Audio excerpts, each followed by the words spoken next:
తెలంగాణ ప్రజలు కాంగ్రెస్ పార్టీని నమ్మి మీరు నిజంగానే 6 గ్యారెంటీలు అమలు చేస్తారు కావచ్చు అని భావించి మీకు ఓట్లేసి మిమ్మల్ని అధికారంలోకి తీసుకొచ్చి ఇవాల్టికి 61 రోజులు అవుతుంది. 100 రోజుల్లో అమలు పరుస్తాము అని చెప్పినటువంటి మీ 6 గ్యారెంటీల కథ ఇప్పటికీ కూడా కంచికే పోయింది తప్ప తెలంగాణలో అమలయ్యేటటువంటి పరిస్థితి లేదు. ఒక్కటే ఒకటి మీరు అమలు పరిచినారు. ఒక గ్యారెంటీలో ఉన్నటువంటి ఒక్క హామీ ఆర్టీసీ మహిళలకు ఉచిత ఆర్టీసీ ప్రయాణం. ఇది కాకుండా మిగిలినటువంటి హామీలు దాదాపుగా మహాలక్ష్మి పథకం కింద మహిళకు 2500 రూపాయలు ఇస్తామని చెప్పినారు. 500 రూపాయల గ్యాస్ సిలిండర్ దొరకడం అనేటువంటి దాన్ని మొన్న కేబినెట్ లో మీరు తీర్మానించినారు. కానీ మరి దానికి సంబంధించినటువంటి బడ్జెట్ అలొకేషన్ ఏంటిది అనేటువంటిది ఈ రోజు వరకు కూడా చెప్పలే.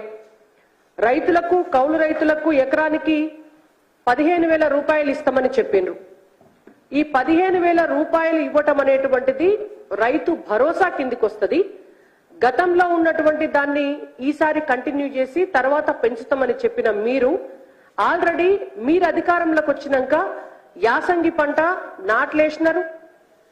దగ్గర దగ్గర ఇంకొక 15-20 రోజులైతే మీ 100 రోజులు పూర్తయ్యే లోపు కోతలు కూడా అయిపోతాయి.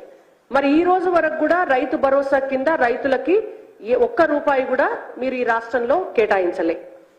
దానికి తోడు ఉచితంగా డిసెంబర్ 9వ తారీఖు నాడు మేము అధికారంలోకి రాగానే ఎవ్వరు అప్పటి వరకు అప్పు కట్టకుర్రి, మీ 2 లక్షల రైతు రుణమాఫీ ఏదైతే ఉందో అది మాఫీ చేసి పారేస్తాం డిసెంబర్ 9వ తారీఖు నాడు అని చెప్పినారు.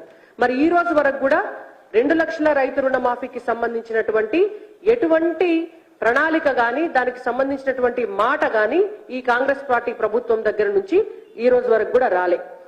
గృహజ్యోతి పథకం కింద 200 యూనిట్ల వరకు ఉచిత విద్యుత్ ఇస్తామని చెప్పినారు. దానికి కూడా దగ్గర దగ్గర ఒక 5,000 కోట్ల రూపాయలు ఏడాదికి ఖర్చు అవుతుంది. కానీ ఆ విషయంలో కూడా మీరు ఇచ్చినటువంటి హామీలో ఎక్కడ కూడా తెల్ల రేషన్ కార్డు ఉన్న వాళ్ళకి మాత్రమే అనేది మీరు ఎక్కడ కూడా మెన్షన్ చేయలే. కానీ వాళ్ళు ఏం చెప్తున్నారు, తెల్ల రేషన్ కార్డు ఉన్న వాళ్ళకే ఈ 200 యూనిట్ల వరకు ఉచితంగా విద్యుత్ ఇస్తామని చెప్తున్నారు. గత 10 సంవత్సరాల కాలంలో అధికారంలో ఉన్న ఒక దుర్మార్గపు అవినీతి కేసీఆర్ ప్రభుత్వం 10 సంవత్సరాలు పెన్షన్లు ఇయ్యలేదు కదా, తెల్ల రేషన్ కార్డులు కూడా ఇయ్యలే. తెల్ల రేషన్ కార్డులన్నా ఇవ్వండి పేద ప్రజలకు అని అనేక సార్లు భారతీయ జనతా పార్టీ ప్రజల పక్షాన కొట్లాడింది. ఒక్కనాడు ఈ 10 ఏళ్లలో తెల్ల రేషన్ కార్డు ఇవ్వలేదు. కొత్తగా వచ్చినటువంటి మీ ప్రభుత్వం కొత్త రేషన్ కార్డులు ఎట్లిస్తారో ఈ రోజు వరకు కూడా చెప్పలేదు. మరి అలా మీరు ఒకటి నిబంధన మాత్రం పెట్టినారు, తెల్ల రేషన్ కార్డు ఉన్నోళ్ళకే 200 యూనిట్లకు వరకు ఉచిత విద్యుత్ అని చెప్పి మొన్న లేటెస్ట్ గా జరిగిన కేబినెట్ లో మీరు తీసుకున్నటువంటి ఒక నిర్ణయం. మరి మీరు రేషన్ కార్డులు ఇయ్యకుండా ఎట్లా చేస్తారు అనేటువంటి దానికి అయ్యే బడ్జెట్ ని మీరు ఎక్కడి నుంచి తెస్తారు అనే దానికి మాకు సమాధానం కావాలి. ఇందిరమ్మ ఇండ్లకు సంబంధించి ఇల్లు లేని వాళ్లకు 5 లక్షలు ఇస్తామన్నారు. ఇంకొక పెద్ద మోసం ఏంటంటే ఉద్యమకారులకు కూడా 250 చదరపు గజాల స్థలం ఇస్తామన్నారు.